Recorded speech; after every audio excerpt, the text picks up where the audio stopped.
Agad na nagkasa ng drainage at clearing operations ng DPWH sa San Juan River na umapaw nitong nagdaang araw dahil sa pag-ulan.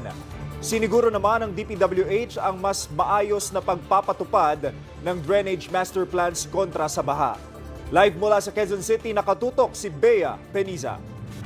Bea, kamusta ang sitwasyon dyan? Gab, humupa na ang baha dito sa G. Araneta Avenue sa Quezon City. Pero kaninang umaga halos truck na lang yung kayang makatawid dahil nga sa sobrang baha. Agad na nagkasa ng drainage at clearing operations ng Department of Public Works and Highways sa San Juan River. Umapaw kasi ito nitong nakaraang araw na nagdulot ng pagbaha kabilang na sa ilang lugar sa Quezon City. Siyam na truck ng basura ang nahakot ng DPWH. Kailangan talaga malaking detention basin sa taas.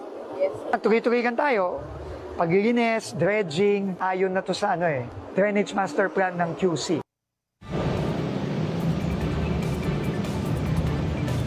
Tiniyak naman ng DPWH ang mas maigting na coordination sa mga lokal na pamahalaan para sa mas maayos sa pagpapatupad ng drainage system o master plans.